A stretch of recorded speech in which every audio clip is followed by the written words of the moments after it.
qué pasa con Trump, las elecciones y demás. Vamos iniciando este vivo con varias cosas que tenemos para repasar. Fundamentalmente, el 15 de octubre salió el libro Globalismo de Agustín Laje, que todavía no lo pude adquirir, pero ya pronto va a estar acá atrás, junto con los demás libros que tengo por aquí y bueno, otros que están por allá en la biblioteca. Así que vamos con la entrevista que le hizo Pablo Muñoz Iturrieta, otro de nuestros guerreros culturales de Batalla Cultural, a Agustín Laje sobre su lanzamiento del libro Globalismo. Denme un segundito que conecto el sonido.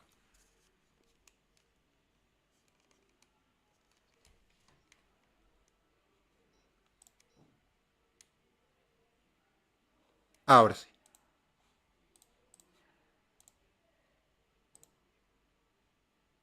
Vamos a estar hablando acerca de un librazo realmente que, como verán aquí, lo tengo todo rayado, lo acabo de terminar, lo tuve que leer con mucha rapidez y mucha concentración, pero es un libro realmente totalmente recomendado, de casi 600 páginas, me llegó el día sábado, me lo envió la editorial HarperCollins, así que muchas gracias por haber hecho esto posible. Y vamos a estar hablando con Agustín Laje acerca de su libro más reciente. Es un libro por demás interesantísimo. Desde ya mismo les comunico que vamos a estar haciendo una especie de curso dentro de mi club de lectura. Yo en Patreon tengo un club de lectura donde leemos libros, los analizamos en profundidad. Este es un libro que tiene cosas interesantísimas, pero a su vez no es un libro enteramente fácil. Es un libro realmente apasionante.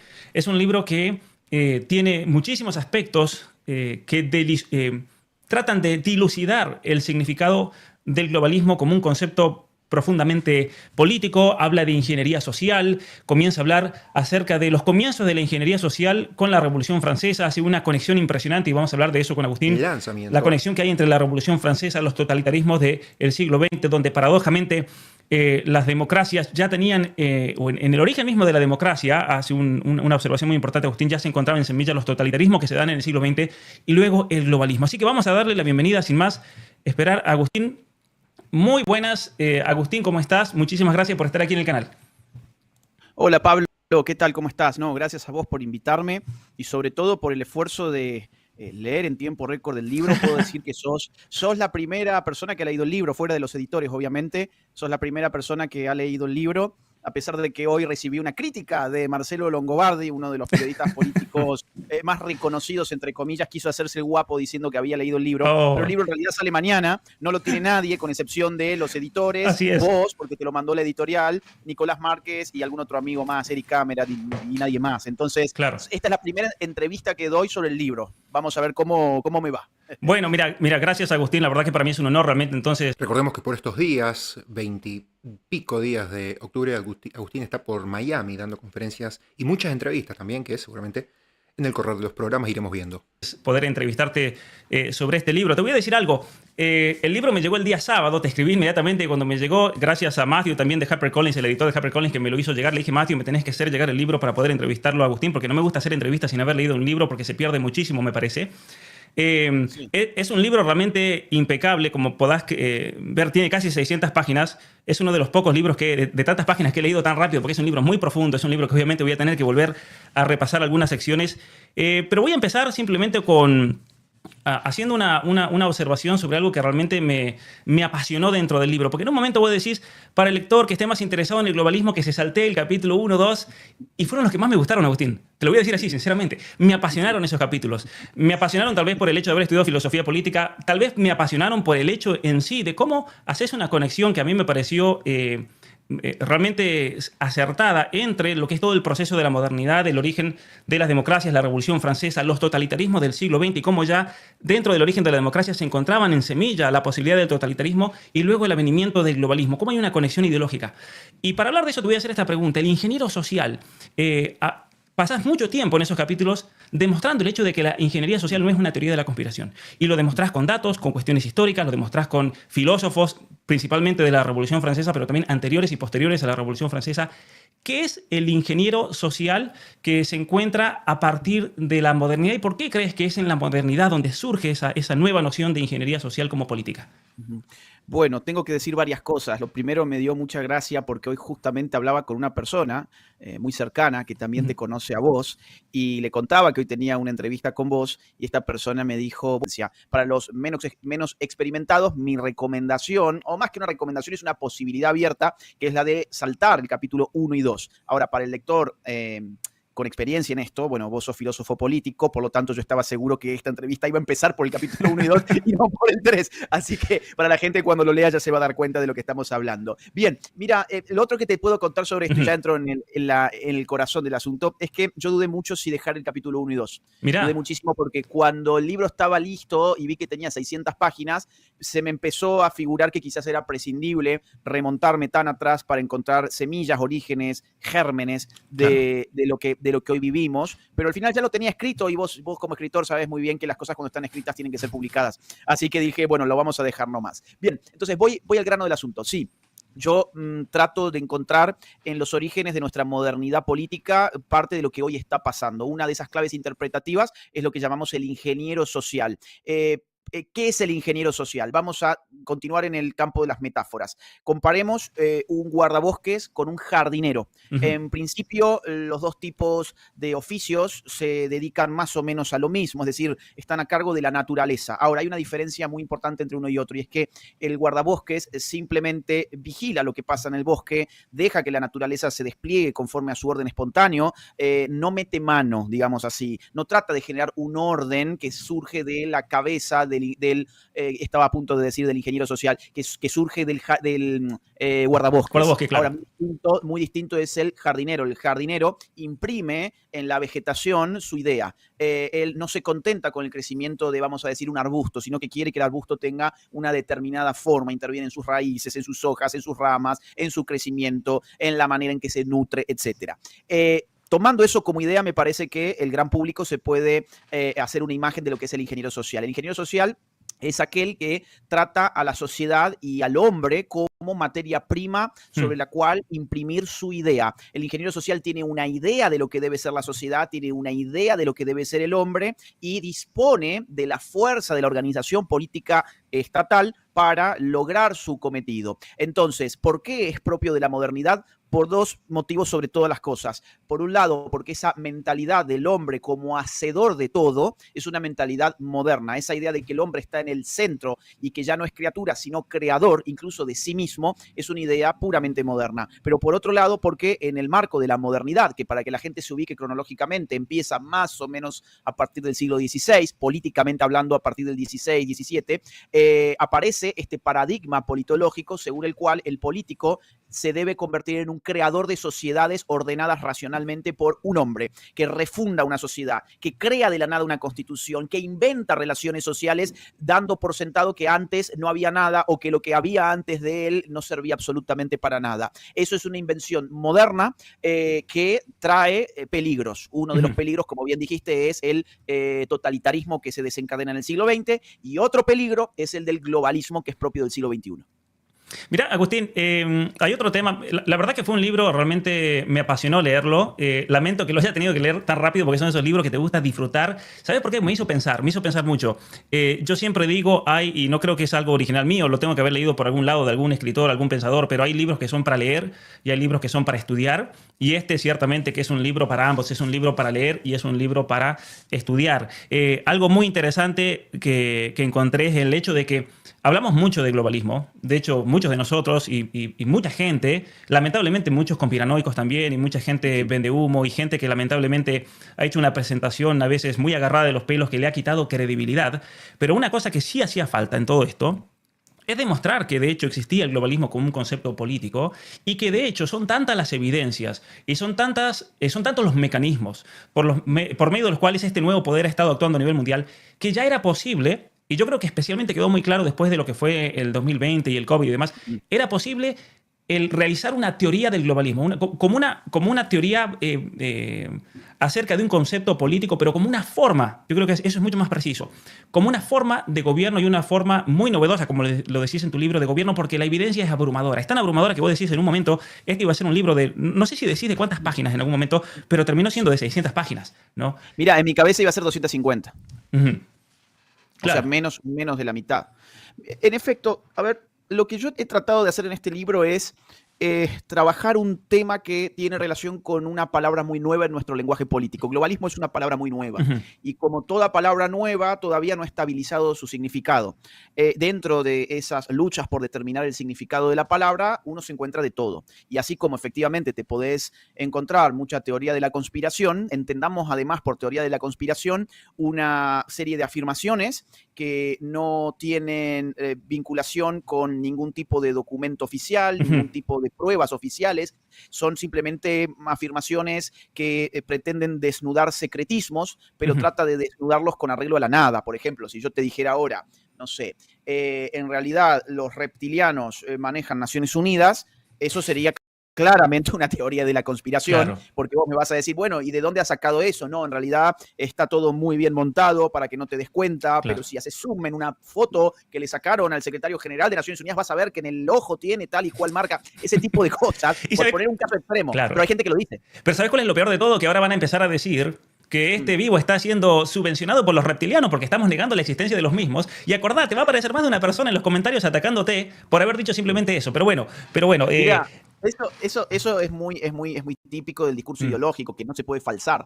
O sea, el gran asunto con el discurso que no es falsable es que siempre va a encontrar una salida a aquel que lo critica. Entonces, claro, si yo digo, mira, los reptilianos, la verdad es que no hay pruebas de que estén manejando la ONU, me siento ridículo incluso diciéndolo, me van a decir, es que seguramente Laje es un reptiliano, o Laje ha sido subvencionado por los reptilianos, como bien decís vos. Entonces, ¿por qué digamos, quise escribir sobre esto? Bueno, porque veía que había mucha teoría de la conspiración, pero vi que además había algo en el tema. Por algo se está usando cada vez más el término, es decir, el libro empieza con un subcapítulo sobre la importancia de los conceptos políticos. Digo que los conceptos políticos tienen una doble función, no solamente indican algo, sino que son factores de procesos que están aconteciendo. Entonces, si hay un término llamado globalismo, es porque algo está pasando, no es porque, digamos, cayó del cielo. Quiero investigar qué es lo que está pasando. E investigando lo que está pasando con una metodología muy clara que la desarrollo en la introducción. Es decir, yo me atengo únicamente a fuentes primarias y a documentos públicos. Yo no pretendo, digamos, sacar a la luz documentos reservados, clasificados, secretos, oscuros. Es todo público, está todo citado para que no me acusen de teoría de la conspiración, como hizo hoy el idiota este de Marcelo Longobardi, sin haberlo leído al libro, por supuesto, porque no está disponible todavía, sale mañana.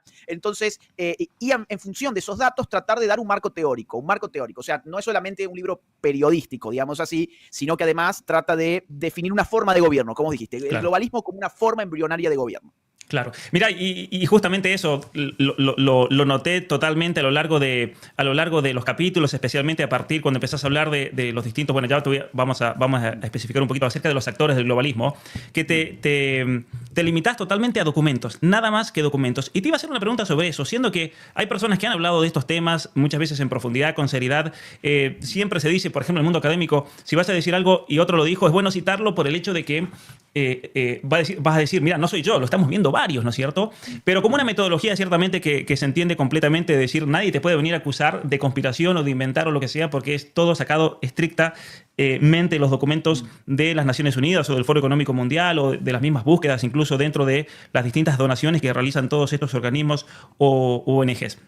Ahora, Agustín, volviendo al tema de la doctrina y teoría política y cómo esto se fue preparando, hay algo que me llamó mucho la atención, que me hizo pensar algunas referencias que hiciste del libro. Primero, en un momento, hablando de la Revolución Francesa, hacer referencia a lo que fue la batalla o la gran matanza de católicos en la Vendée, que es un tema no muy conocido. Generalmente cuando se habla de la Revolución Francesa es un tema que no se lo menciona prácticamente nada. De hecho, la mayoría de la gente que sepa algo de Revolución Francesa muchas veces no tiene ni idea de que ocurrió una especie de genocidio. Y ahí hablas de, eso yo no lo sabía, hablas de que es ahí cuando de hecho se da origen al concepto de genocidio. Sí. Y lo que te quería preguntar... Y lo va a hacer, aparte, un revolucionario comunista, el primer comunista, digamos, así moderno, que es Babeuf. Graco Babeuf va a hablar de genocidio, nacionicidio, populicidio. El tipo va tanteando otra vez el problema del lenguaje. Es decir, aparece un acontecimiento en la historia nuevo, que es una matanza sistemática, generalizada, por razones religiosas en este caso, pero también políticas. Y claro, hay un episodio que requiere de una nueva palabra. Y Babeuf va a usar 3 palabras para eso: populicidio, nacionicidio y genocidio, que es la que finalmente quedará en nuestro lenguaje. Claro. Y lo interesante de eso, más allá de lo trágico de esa historia, es que presenta el genocidio como una herramienta de transformación, como una herramienta válida para la ingeniería social, para hacer un cambio social. ¿Y sabes qué me hizo pensar eso? Hablas de Revolución Francesa y el genocidio como una herramienta de transformación. Después vamos a los totalitarismos del siglo XX y nos encontramos con los gulags, con las checas, nos encontramos con los campos de concentración. Nuevamente aparece la idea del genocidio para transformación social. Y vamos al globalismo. En el globalismo tenemos el mismo concepto, lo que pasa es que es un concepto mucho más, o se materializa de una manera mucho más solapada en nombre de la libertad y los derechos humanos, pero hablas de hecho del control poblacional como una clave interpretativa de la Agenda 2030, de las políticas de las Naciones Unidas, y pones muchísimos documentos, especialmente de la Fundación Rockefeller, relacionados, ¿no es cierto?, al hecho de que el control poblacional es una realidad. ¿Ves una coincidencia entre el genocidio, así como se ha ido manifestando en las ideologías de ingeniería social de la modernidad, con el control poblacional de las Naciones Unidas? Mira, Hannah Arendt, que es una filósofa política de lo mejor que ha dado el siglo XX, a mi juicio, en esta disciplina que es la filosofía política, tiene un libro llamado Los orígenes del totalitarismo, donde dice que el problema mayor con el totalitarismo es que cree y vive como si todo fuera posible. ¿Esto qué significa en otras palabras? Que no importa qué tipo de medios yo use, siempre y cuando el fin esté justificado ideológicamente. Cuando la ideología entonces se pone como centro de la praxis política, cualquier cualquier medio va a ser apto, y dado que vivimos en sociedades tecnológicas, o sea, con tecnología creciente, pues entonces está la idea de que todo se puede porque la técnica te lo permite todo y no hay ninguna limitación moral porque hace tiempo ya que la política se separó del campo de la ética. Entonces, así donde tenías campos de concentración en el siglo XX para lograr ya sea o la raza pura o la sociedad sin clases, pues si en el siglo XXI se demanda la reducción poblacional porque sería mejor en clave de bienestar para el reino de los vivos, pues entonces tenés técnicas que te permiten generar genocidios encubiertos. Y ahí viene todo el asunto del control poblacional, que es una de las ramas más crueles del sistema globalista, y que efectivamente ha sido impulsado desde la década de 1960, sobre todo en adelante, cuando Lyndon Johnson, por entonces presidente de los Estados Unidos, en 1965, frente a Naciones Unidas, en su 20º aniversario, y es muy importante donde Naciones Unidas es el centro del globalismo, después podemos hablarlo, pero es la institución más desarrollada de los globalistas, y Lyndon Johnson va a llamar al mundo a limitar el crecimiento poblacional y va a decir textualmente lo siguiente: actuemos bajo el hecho de que menos de $5 invertidos en control poblacional equivalen a más de $100 invertidos en desarrollo económico. O sea, ¿qué significa eso que dice Lyndon Johnson? Oigan, es mucho más barato evitar que los pobres nazcan a sacar a los pobres de la pobreza, que el mundo actúe bajo ese parámetro. Y esto es en las Naciones Unidas en 1965. De ahí en adelante, Naciones Unidas nunca va a soltar ese mandato de ponerse al frente, sobre todo a través de su Fondo de Población de Naciones Unidas, que es una suerte de Ministerio Global de Demografía, y se ha puesto al frente de distintas maneras de la reducción poblacional a través de distintas técnicas. La técnica del ABORTO aparece sobre todo, con toda claridad, en 1994 en la conferencia del Cairo sobre población y desarrollo. Así es. Y es más que claro la cuestión de control poblacional que se está viviendo a lo largo de todos nuestros países, especialmente a través de la presión de los organismos internacionales, de Amnistía Internacional, de las ONG. Entonces ahí te quería hacer otra pregunta con respecto a esto.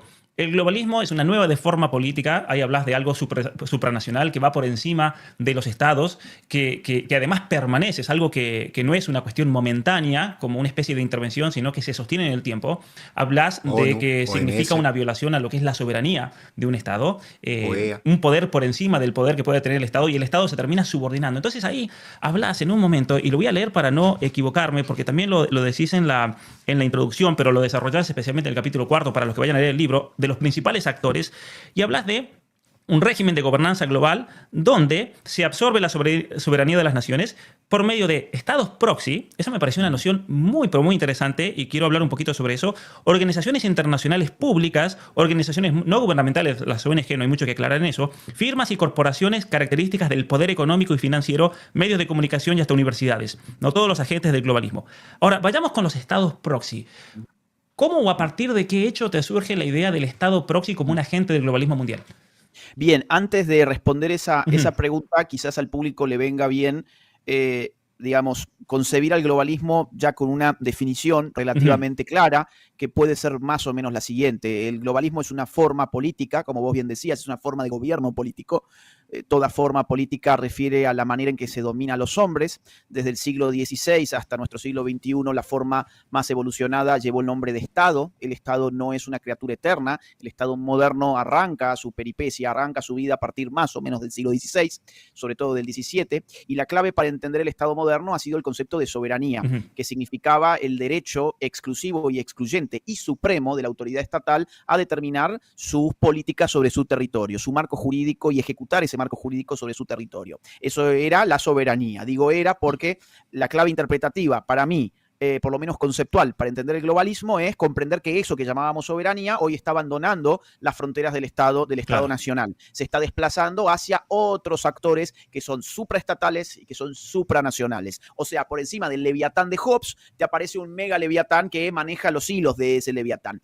Bajo esa noción es que aparece la idea de que hay actores globalistas que a la postre van a configurar un cierto sistema, después podemos hablar de eso, pero uno de esos actores es el Estado proxy. ¿Por qué le puse proxy? Porque es intermediario. Proxy es un término que actualmente se está utilizando sobre todo en el mundo de la informática, tiene que ver con la intermediación de las consultas, la intermediación de las órdenes, que se da, digamos, de un ente a otro. Entonces, el Estado proxy es aquel que no es soberano porque no emana de él la voluntad política, sino que la recibe de otra instancia superior y por fuera de sus fronteras y se dedica simplemente a ejecutarla. Es algo similar a lo que podríamos decir un virreinato. ¿Te acordarás? El virreinato, claro, por ejemplo, del Río de la Plata, ¿qué hacía? Bueno, ejecutaba las órdenes de la metrópoli. El problema es que yo no puedo usar esa terminología, porque esa terminología tiene que ver con un mundo de imperios. Y el imperialismo, que sobre todo va, digamos, a ser mella especialmente del siglo XIX, el imperialismo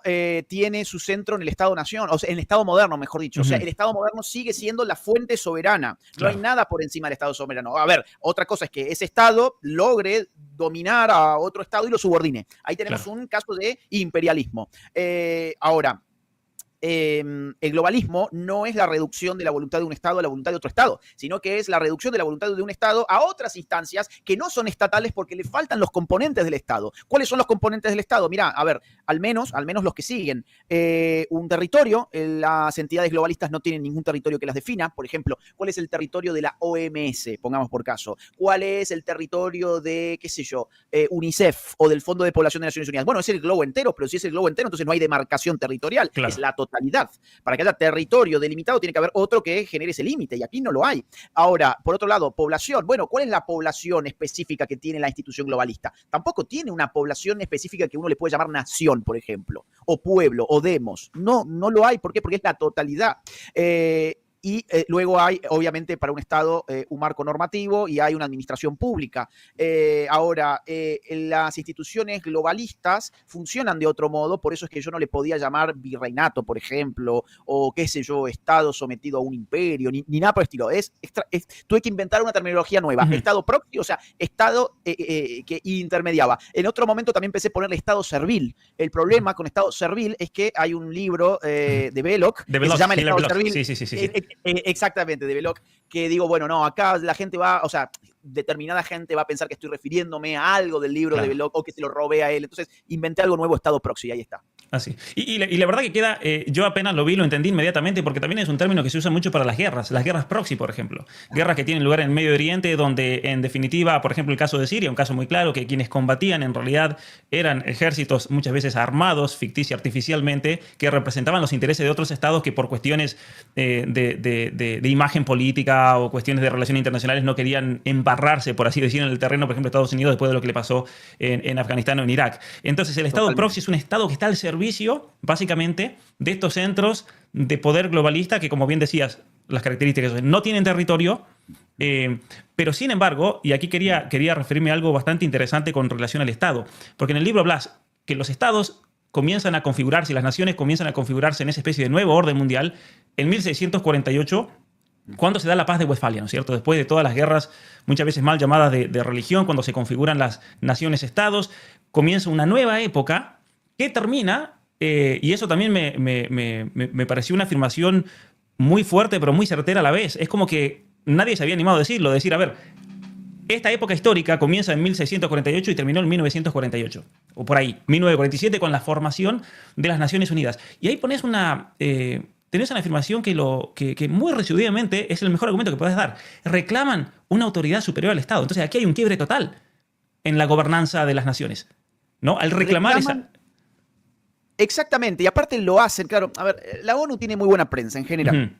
Eso está empezando a cambiar ahora por el esfuerzo que estamos haciendo aquellos que defendemos la patria por sobre los intereses de la agenda globalista. Pero en general, vos salís del colegio pensando la ONU es maravilloso, quiero ser un funcionario de la ONU, no hay nada más lindo que la ONU, son todos buenos, son aparte los que pueden salvarnos del cambio climático, de la pandemia, nos pueden salvar de las guerras, de la bomba atómica y demás. ¿Bien? Esa es la idea con la que sale cualquier chico del colegio y después salís exactamente con la misma idea de la universidad, incluso si has dedicado tus estudios, por ejemplo, a las relaciones internacionales, cuando uno piensa, bueno, ahí te van a, digamos, dar elementos críticos. No, en realidad no. Salís soñando con ser un burócrata de Naciones Unidas. Bien. Claro. Entonces es difícil ir a contrapelo de la propaganda, pero nosotros nos dedicamos a hacer cosas difíciles, así que ahí está la propuesta. A ver, ¿la ONU qué es? La ONU es una organización de pretensiones globales que se crea después de la Segunda Guerra Mundial con el liderazgo de los vencedores de la Segunda Guerra Mundial. Por eso, por ejemplo, en el Consejo de Seguridad, que es uno de los más altos organismos, ahí Alemania no es parte de los estados privilegiados que tienen poder de veto. En cambio, sí lo es, por ejemplo, Rusia, Estados Unidos, Francia, Reino Unido y China. Bien, en cambio, Alemania no lo es. Yo dice, pero ¿cómo? Si Alemania se supone que hoy puja mucho más en la Unión Europea de lo que puja Francia, por ejemplo, ¿no? No, bueno, es que eso data, ese es el consenso de los vencedores, ¿de acuerdo? O sea, ya partamos, y esto no es una reivindicación del eje, esto es simplemente constatar de que hay una diferencia muy importante entre la idea de el mundo se reunió a hacer. No, bueno, a ver, los vencedores de una Segunda Guerra Mundial, que además venían también de una Primera Guerra Mundial anteriormente, y que ya había habido una intentona, una sociedad de naciones, había habido una intentona similar que había fracasado, bueno, ahora dijeron, ahora armemos una organización de pretensiones globales y nosotros vamos a determinar un marco jurídico internacional.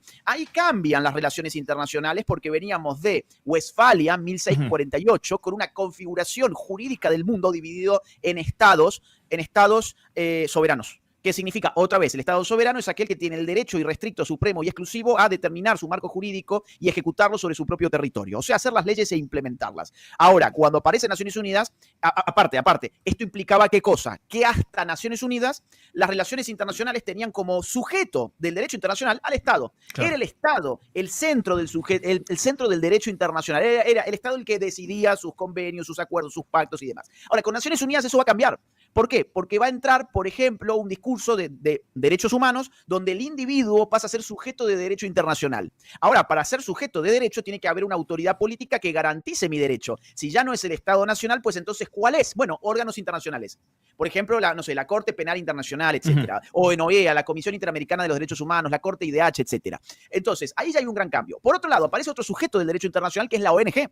La ONG va a actuar junto con el Consejo de las Naciones Unidas, bla, bla, bla, y se le da todo un ingreso al mundo de las ONG a los centros de negociación de Naciones Unidas. O sea, la ONG se vuelve un actor político internacional. Bien, esto va suponiendo cambios muy importantes. Por otro lado, Naciones Unidas había dicho, miren, nuestra intención es evitar guerras y garantizar la paz y la seguridad internacional. Bien, de acuerdo, pero cuando uno va a estudiar la Carta Constitutiva de Naciones Unidas y después en el 48 la Declaración Universal de los Derechos Humanos, etcétera, se va a dar con otro panorama y es que no solamente está hablando de paz y de seguridad internacional, está hablando de una organización global que se hace cargo de temas económicos, temas culturales, temas educativos, temas sanitarios, temas demográficos, temas sexuales, temas familiares, temas alimenticios, temas laborales, temas de agricultura, temas de industria y así podemos seguir indefinidamente. Entonces, bueno, temas económicos, entonces para toda esa amplitud temática, la propia ONU reconoce la necesidad de tener distintos organismos especializados. Por lo tanto, los organismos de Naciones Unidas son incontables, porque es incontable el ámbito en el que pretenden gobernar. Acá hay que entender muy bien esto. Naciones Unidas es una organización que no es filantropía, no es filantrópica, perdón, sino que es una organización política que demanda en el nombre del amor por la humanidad, o sea, la juegan de filántropos, demanda su injerencia demanda ser reconocida como un actor legítimo para intervenir en áreas que antes estaban, digamos, limitadas al Estado Nacional. Entonces, ahí tenemos la organización más importante hasta la fecha de los globalistas. Y una cosa también que me parece muy interesante en la constitución de gobernanza interna dentro de las Naciones Unidas es cómo han armado todos estos mecanismos para que todos estos filántropos, pensemos en Soros, pensemos en Bill Gates, en los Rockefeller históricamente, pensemos en las ONG, pensemos en todos estos grupos que se inmiscuyen en las decisiones políticas políticas y educativas y culturales de nuestros países. Todo ese mecanismo interno de gobernanza está armado para incorporar, en cierta manera, a todos estos grupos, y en la medida en que uno tenga dinero y que tenga especialmente poder financiero, pueda empezar a imponer su voluntad, dándole ahora una... Volviendo a la idea esta del Leviatán de Hobbes, ahora es mucho más peligroso porque si un Bill Gates, por ejemplo, históricamente estuvo muy inmiscuido, y esto es un hecho, dentro del sistema educativo de los Estados Unidos, del gobierno de Obama, el tipo logró que se federalice la educación. ¿Por qué? Porque al ser una educación ya a nivel federal, no estatal, él simplemente tenía que convencer a Obama e imponía todos sus programas de educación. No tenía que ir estado por estado, consejo por consejo. Con las Naciones Unidas se abre el mismo panorama. Un tipo como Bill Gates, que es el donante más grande que existe, y aquí tenés muchísimos datos en el libro, no voy a ahondar eso para que la gente vaya y lo lea y lo vea, comienza a tener un poder impresionante, donde el soberano básicamente vendría a ser el tipo que tiene más dinero entonces en esta nueva situación, ¿no? Bueno, ese es un punto muy interesante porque te revela la verdadera privatización en curso, que es la privatización del ámbito público por definición, que es el ámbito político. Vos fijate que, por ejemplo, ahora en Argentina están todo el surdaje y todo el nacionalismo berreta agarrándose los pelos porque Aerolíneas Argentinas va a ser privatizada y qué horror, qué vende patria y demás. En realidad, la naturaleza de la empresa privada es una cosa y lo que no admite pertenecer al dominio privado es los organismos políticos. Y sin embargo, los organismos políticos globales están privatizados. Dicho de otra forma, al zurdo le molesta mucho cuando una empresa es privatizada, pero no le molesta en absoluto cuando organismos de decisión política son privatizados. Claro. Claramente, la ONU no es una institución puramente pública, sino que está abierta al financiamiento de empresas privadas y está abierta al financiamiento y a la intromisión de ONGs que responden a su vez a grandes magnates. El ejemplo que vos diste es especialmente significativo, el de Bill Gates, porque él es uno de los principales donantes, por ejemplo, de la OMS. Y es un ejemplo muy interesante porque venimos precisamente de una muestra del poder globalista al día de hoy, que ha sido la manera en que se gestionó el asunto de la pandemia. Y claro, el señor Bill Gates evidentemente tenía un control muy importante sobre la OMS porque su capital estaba invertido ahí. Yo contabilicé en la base de datos oficial de Gates más de, en total, 599 donaciones, que si vos las sumás te dan muy por encima de lo que ponen todos los estados del mundo, individualmente tomados, con excepción de los Estados Unidos, que a veces pone más que Bill Gates y a veces pone menos que Bill Gates. Pero Bill Gates siempre está en la cima de una u otra forma. Claro. O, por ejemplo, no sé, digamos, ONU Mujeres. ONU Mujeres, que tiene toda una impronta feminista, pro ideología de género, queer, recibe una cantidad impresionante de la Fundación Open Society, de George Soros. Y así en general, si uno investiga las bases de datos de la Fundación Ford, de la Fundación Rockefeller, etcétera, va a ver cómo el poder económico demanda protagonismo político en este tipo de organismos que habitualmente no rinden cuentas a nadie, no son representativos, no son democráticos, no son electivos,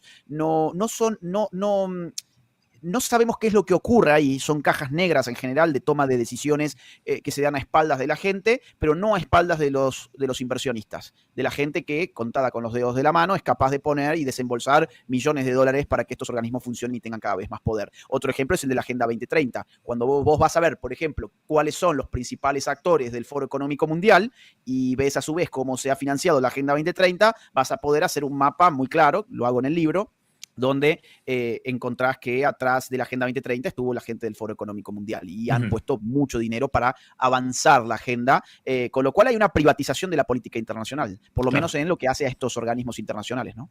Mira, antes de que me olvide, me acaba de venir a la cabeza, volviendo un poquito a los estados proxy, estaba pensando en el caso de Canadá, porque Canadá, de hecho, esto es algo que públicamente lo ha dicho el mismo Klaus Schwab, él ha reconocido que han infiltrado, y lo dijo así literalmente, el año 2018 fue a la Universidad de Harvard, dio una conferencia y dijo, hemos logrado infiltrar el gobierno de Canadá, comenzando con Justin Trudeau a la cabeza, está Chrystia Freeland, que vendría a ser la especie de vicepresidente de Canadá, que es la jefa de la comisión directiva del Foro Económico Mundial, y Canadá es de hecho un lugar donde se ve muy claramente que todas las políticas públicas que ha estado avanzando el gobierno de Trudeau y que han convertido en este lugar en el lugar, yo creo, políticamente más woke del planeta Tierra, es una especie de ensayo de ingeniería social donde se está practicando y es un lugar de ensayo, ¿no es cierto?, de todas estas políticas. Y fíjate cómo a partir de Canadá se comienza a influenciar las políticas de todo el resto de los países de Latinoamérica.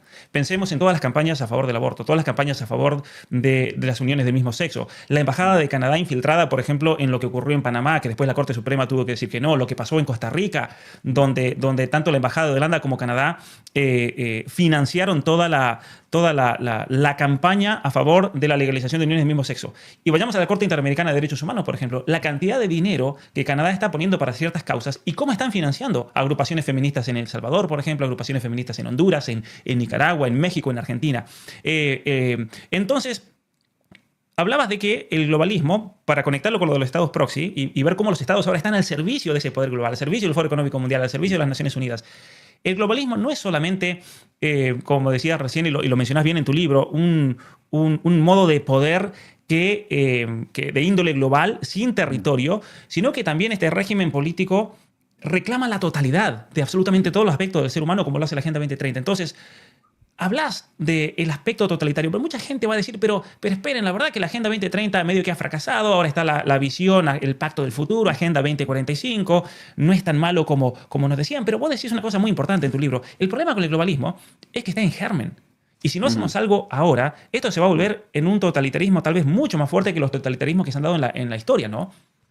Mira, el globalismo busca la totalidad al punto de que se refiere como su sujeto político denominándolo la humanidad. Vos fíjate que los globalistas se distinguen por un lenguaje muy específico. Ellos hablan, por ejemplo, de gobernanza global. Hoy el idiota este de Longobardi, que otra vez quiso hacer una crítica de un libro que no pudo haber leído porque sale mañana. Claro. El pobre le mintió a su propia audiencia diciéndoles que los había leído y solamente citaba cosas de la contratapa o de lo que aparecía como sinopsis en Amazon. Lo que decía Longobardi es, Laje inventa términos en su teoría de la conspiración, como por ejemplo la gobernanza global. No, idiota, no es un término mío, es parte del lenguaje de esta gente. Está en todos los documentos.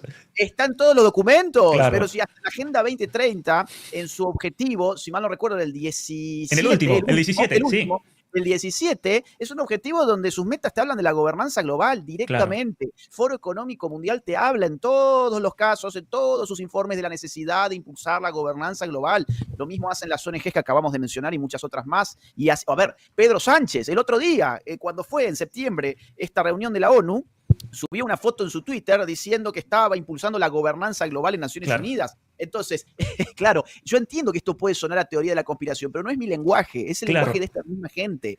Gobernanza global o, por ejemplo, ciudadanía mundial. Esa es otra clave. Ciudadanía mundial es, por ejemplo, esto está en el objetivo de educación de la Agenda 2030, en la penúltima meta, si mal no recuerdo, le solicita a los sistemas educativos de las naciones que eduquen a los niños en ciudadanía mundial. También, por ejemplo, el Foro Económico Mundial le llama a sus miembros los ciudadanos mundiales o los ciudadanos globales. Entonces, esto no es, digamos, una jerga que yo me haya inventado, yo simplemente recojo algo que está en germen. ¿Por qué lo recojo ahora? Bueno, ¿sabes por qué? Porque estoy cansado de que lleguemos siempre tarde. Nosotros hemos llegado muy tarde a temas como ideología de género, a temas como el aborto, a temas de indigenismo, a temas, bueno, que hoy configuran lo que uno puede llamar la agenda woke. Entonces digo, no lleguemos tarde esta vez al globalismo. Claro. Esto está en estado embrionario, podemos atacarlo. Javier Milei, yo creo que lo está haciendo muy bien, lo ha hecho en Foro de Davos, lo ha hecho en Agenda 2030, ha detenido muchas cosas. Hoy, por ejemplo, sin más lejos, hoy Brasil, en el G20, quería hacer un comunicado conjunto para impulsar una serie de políticas de género. El único país que se opuso fue la Argentina. Digo porque hay mucho idiota acá en el chat que acabo de ver, estos típicos conspiranoicos. No, Milei es un agente del globalismo. Bueno, idiota, te cuento que mientras vos estás tecleando en tu computadora haciendo absolutamente nada, porque seguramente esta gente no hace nada, el gobierno de Milei hoy volteó una intentona para promover ideología de género en el marco del G20. Fue el único país argentino el que se opuso y esas decisiones se toman por unanimidad. Y había sido propuesto por Brasil de Lula, ¿no? Entonces, todos los días se puede encontrar algo así. Con lo cual se puede llegar temprano a este asunto a diferencia de otros que nos han tocado. Entonces, ¿a quién le habla el globalismo? ¿A quién pretende gobernar? Bueno, así como, no sé, los comunistas hablaban de las clases sociales, los nacionalsocialistas de las razas, los nacionalistas hablan de las naciones, los liberales hablan de los individuos, los conservadores hablan de las familias o de la persona humana. Bueno, los globalistas hablan de la humanidad, con un truco atrás, con un truco, que es que la humanidad no es ni puede ser un concepto político, porque no tiene un otro. Es decir, los mismos que te venden la diversidad son los que te dicen que vienen a representar algo llamado la humanidad, que no tiene un otro. No hay algo Claro. diverso respecto de lo humano que tenga voluntad y razón política. Por lo tanto, es el juego de la cerrazón política. Por ese motivo no se puede ni representar, ni debatir, ni controlar, porque sencillamente no hay nadie que esté teniendo, digamos así, ninguna voluntad expresa en ese concierto de gobernanza global. Tanto así, por ejemplo, que cuando uno va a revisar cómo se formó, te pongo un caso, la Agenda 2030, va a ver que el propio secretario general en todo momento dice que por unanimidad se tomó esta decisión, por unanimidad, todo el mundo estaba de acuerdo, no hubo una sola disidencia, no hubo una sola crítica. Mirá, o sea, esto es más absurdo de lo que yo esperaba. Al leer esto, yo pensaba, bueno, acá voy a empezar a leer que hubo una disidencia, porque el caso de la Agenda 2030 eran 87 personas las que estaban encargadas de crear la Agenda 2030. Y cuando vos ves los informes finales, ves que nadie estuvo nunca ni siquiera dubitativo sobre nada. No se generó una sola controversia. Nadie puso en duda ni una meta ni un objetivo. Todos estaban plenamente de acuerdo en todos. Digo, vamos, qué absurdo. Hasta para tomar las decisiones más cotidianas en un marco municipal, nos peleamos, pero en un marco global esta gente estaba todo de acuerdo porque venían a representar a la humanidad. Bueno, estas son algunas de las trampas que estos sujetos tienen, ¿no? Por eso son, yo diría, totalistas. Es decir, tratan de ponerse en el lugar del todo, ¿no? Mira, justo mientras recién mencionaba lo de Longobardi, que es una teoría de la conspiración, hablar de gobernanza global, todo lo que tuve que hacer, fui a Google, es el método más básico de investigación, fui a Google y mira lo que... Vamos a ver si lo puedo poner aquí. Mira, esto es una página de las Naciones Unidas, lo voy a poner en grande para que se vea bien claro. Laboratorio de Gobernanza Global, Centro para la Investigación del Derecho Constitucional de las Naciones Unidas. O sea, es una página de las Naciones Unidas. Volvamos, porque esto lo hice en Google, y vamos a encontrar un montón de... Foro Económico Mundial. Gobernanza mundial, gobernanza global, exacto. Inteligencia estratégica. Naciones Unidas para los refugiados, gobernanza global y corrupción, Banco Mundial, gobernanza mundial, indicadores de gobernanza. Y así podemos seguir. Es impresionante la cantidad de información que hay, simplemente para que la gente vea lo que es un idiota. Bueno, pero este Longobardi es un idiota. Mira, el lunes yo hice un vivo. Y en un momento alguien comentó algo de Longobardi y en el vivo se me dio por ir a Twitter y puse el Twitter de Longobardi, que tiene 700.000 seguidores, Agustín. ¿Puedes creer que sus tweets tienen 10 me gustas como máximo? ¿Qué te dice eso a vos? ¿Qué te dice cuando un periodista que se cree que es el profeta del siglo XXI ha perdido totalmente el campo de llegada y que necesita sí o sí de los grandes medios y aparatos de comunicación que curiosamente son globalistas para poder emitir una palabra, ¿no? O sea, los tipos, para mí el periodismo murió. El periodismo tal cual como es. Ahí te das cuenta de lo títeres que eran, ¿no? Es decir, Claro. esos tipos estaban en un lugar de poder comunicacional porque eran títeres perfectos, porque no tenían ningún problema en transar con los poderes que los contrataban. Por ese motivo, cuando no había redes sociales y la gente estaba obligada, sin posibilidad de feedback, sin posibilidad de ida vuelta, a mirar la pantalla o escuchar la radio, insisto, como un sujeto pasivo, pues entonces esta gente hablaba como si estuviesen encumbrados, como si fuesen los grandes analistas políticos, los tipos que hay que escuchar para saber a quién vas a votar en las próximas elecciones. Ahora, las redes sociales finalmente mostraron que estos eran ídolos de cartón, que estas personas en realidad no tenían ninguna credibilidad, o mejor dicho, que la perdieron muy rápidamente en el camino. No solamente esto que vos estás mencionando, que es interesantísimo, que es que este tipo hace ya muchos meses viene intentando hacer un canal de YouTube y no tiene ninguna posibilidad, y a pesar de que dispone de una estación de radio de las más importantes en Argentina o en Buenos Aires, dispone de su acceso a los grandes medios de comunicación, de sus amigotes y demás, a pesar de eso el tipo no camina en redes sociales y uno puede decir, bueno, es que en redes sociales es otra la lógica. Bueno, yo te puedo contar también que el tipo, por ejemplo, hoy está midiendo muy mal en la radio en la que está, si mal no recuerdo es Rivadavia, está midiendo muy mal, están muy preocupados en su entorno. Esto me lo dijo el otro día un periodista, digamos, que conoce del paño, porque está midiendo su audiencia cada día es más chiquita, más diminuta, y la gente además está emigrando hacia las redes sociales. Claro. Así que, mira, yo creo que es anecdótico simplemente para mostrar lo nervioso que se ha puesto un cierto sector con un libro como este, que aparece uno de ellos a tratar de refutarlo cuando el libro ni siquiera... El tipo tan idiota, por lo menos hubiese esperado hasta mañana, claro. Porque vos lo has podido leer porque la editorial te lo mandó, porque somos amigos. Claro. Pero este tipo... A ver, no lo tiene, no hay ninguna posibilidad que lo tenga, ¿no? A ver, y te das cuenta cuando mirás el video. Vos me hablas, mirá, en tu capítulo 1 decís esto, en el 4 lo otro, en el 2 lo otro. Bueno, este tipo, en su video, todo lo que cita es una parte de la sinopsis. O sea, se va a la contratapa para que no olvides. Además, vos lo ves, lo tengo recontra marcado, lo tengo rayadísimo por todos lados. A mí me gusta rayar los libros, así que te lo arruiné, pero me gusta rayar los libros. Pero claro, el tipo es un vendehumo, porque después la gente va a venir a corroborar. La gente misma va a leer el libro y va a decir, a este tipo no le puedo creer nada. No solamente sobre tu libro, no le puedo creer absolutamente nada. Y ahí viene un tema que vos mencionás en tu libro. Todos estos grandes centros de poder globalistas han tenido control de los medios, pero se ha dado, obviamente, una transición masiva a las redes sociales, donde hay voces alternativas, donde esas voces alternativas pueden incluso estar mucho más formadas que un periodista, como es este caso. Pero te encontrás con la irrupción de las Big Tech que se hacen control del Internet. Porque acordate que cuando surge el Internet en los años 90, se hablaba de la democratización del conocimiento, de que iba a ser ahora algo nivelador, donde todos íbamos a tener acceso al mismo nivel de conocimiento y por lo tanto no iba a haber ninguna, o al menos estaba la posibilidad de igualar las condiciones. Pero sin embargo la realidad es algo totalmente distinto, ¿no? Las Big Tech han irrumpido, han tomado control de las comunicaciones por medio del algoritmo, por medio de la inteligencia artificial y especialmente el control del relato público. Lo vemos en Facebook, lo mencionás, de hecho, a Zuckerberg mismo ahí como un ejemplo, lo vemos en Google, lo vemos en Amazon. Está el único, yo creo, ejemplo que se sale de eso, que es el de Elon Musk, pero los globalistas están aterrados con Elon Musk. Es más, de hecho, Elon Musk en la entrevista que hizo con Tucker Carlson dijo, si Trump no gana, yo voy a la cárcel.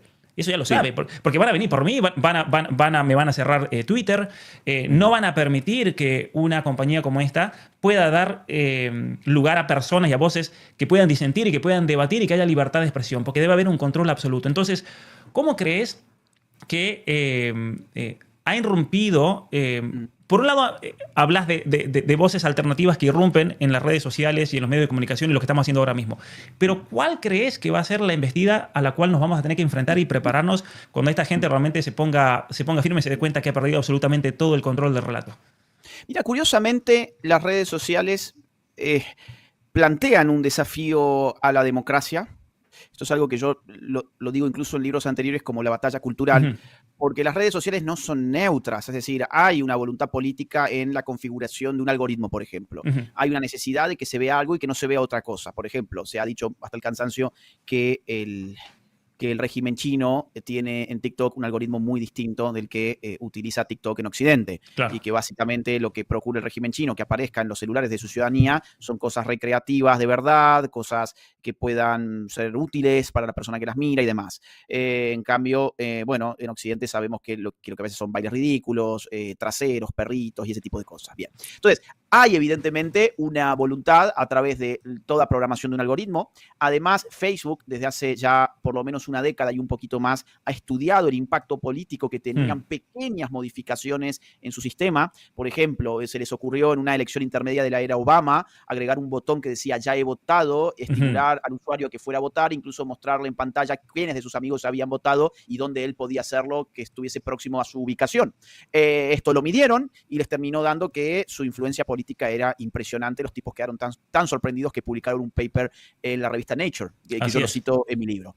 Por poner solo un ejemplo. Entonces, ellos ya saben que tienen en su poder una herramienta que no es como la vieja ágora o la vieja plaza pública, es un espacio neutral donde la gente va y ejerce la razón pública, y entonces se debate y no sé qué. Bueno, ahí ya hay, digamos, un condicionamiento que es por parte del dueño de las redes sociales. Y eso, que podría ser en todo caso objeto de discusión democrática, de verdad. Oigan, esto no le da un poder extraordinario a un único individuo sobre las naciones del mundo, que sabemos muy bien que la gente utiliza cada vez más redes sociales, y entonces se puede programar una red social para que te aparezca determinado contenido político sí, otro contenido político no, o para que los bots censuren un determinado contenido político, o que le reduzcan la visibilidad, que le reduzcan el alcance. Básicamente, los archivos de Twitter revelaron eso, que el sistema estaba súper segmentado ideológica y políticamente, y había una serie de instrucciones muy precisas frente a cada tipo de publicación según la ideología del usuario. Según la ideología, más visibilidad o menos visibilidad. Es decir, esto no es una teoría de la conspiración, están los archivos de Twitter, ya se sabe cómo funciona. Incluso el propio Mark Zuckerberg acaba de decir, por ejemplo, de que fue coercionado por el gobierno de los Estados Unidos para censurar determinadas cuentas durante la pandemia. ¿Por qué? Porque saben que pueden hacerlo.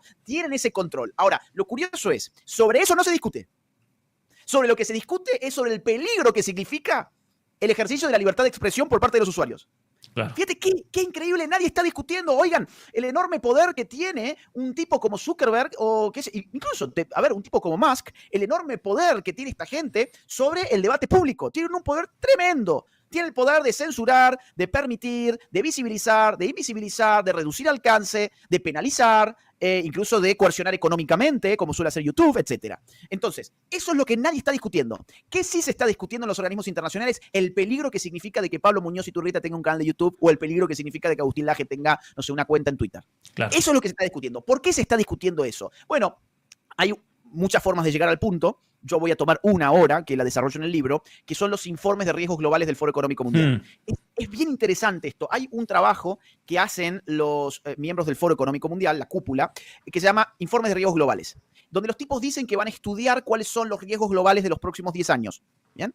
Entonces, lo curioso es que no es que publican esto una vez cada 10 años, lo publican todos los años. Y cuando vos estudiás, año por año les cambia radicalmente el resultado de cuáles son los riesgos globales de acá a 10 años. O sea, la metodología es una porquería. Y además, cuando te metes a estudiar la metodología, te das con que en realidad ni siquiera es que se recorren el mundo haciendo encuestas con un buen muestreo, con digamos, un margen de error bajo. No. Se reúnen entre ellos, entre un par de decenas de personas, y entre ellos dicen cuáles son los riesgos globales para ellos, y de ahí sacan un promedio y entonces arman una tabla.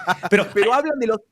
Sí, perdón, hay un tema que te quiero mencionar de eso, justito de eso, y te dejo seguir, perdón. ¿Sabes que Sí. el otro día se hizo un video? Te lo digo porque todavía no ha salido el video, pero cuando leí tu libro dije, este es increíble. Porque una cosa que yo digo en ese video que va a ser sobre el control de la comunicación y por qué, yo digo lo siguiente, digo, fíjense que cada vez que vienen elecciones hay un problema de libertad de expresión. Y lo decís aquí, lo decís.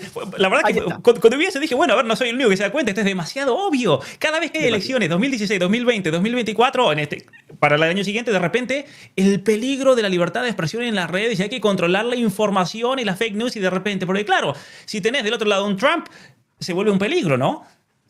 Exacto, ese es el punto, exactamente ese es el punto. Porque claro, si vos no haces una encuesta, porque por ahí, por ejemplo, no sé, el problema del riesgo global para la población, si vos haces encuestas y capaz que te da que es la pobreza, qué sé yo, la falta de alimentos, no sé, habría que hacerlo, pero no es lo que hace esta gente. Claro. Esta gente se juntan entre ellos y dicen, ¿cuál es el riesgo global para vos? A ver, hace una tabla, a ver, vos haces tus 10 y después comparan el ranking de 10 y 10 que hace cada uno de esos miembros y sacan una tabla final y ¿sabés qué te dicen? Estos son los riesgos globales de la humanidad. Claro. Por eso vuelvo atrás.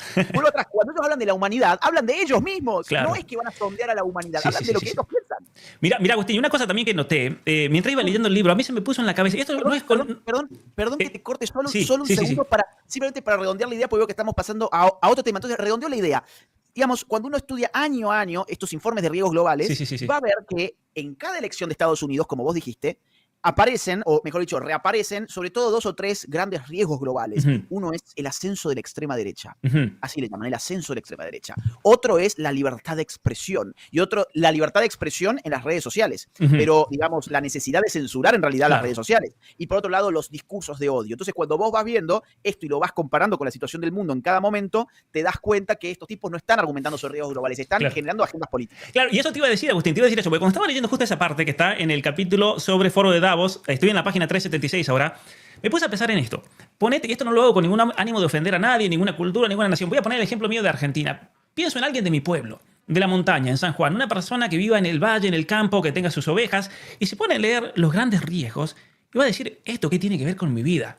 No tiene absolutamente nada que ver con la realidad de las personas, la realidad local. Una persona de Perú, una persona de Ecuador, un mexicano, que ve esto y va a decir, no, pero pará, en México el problema es el crimen organizado, ¿no es cierto?, la situación política que se está viviendo.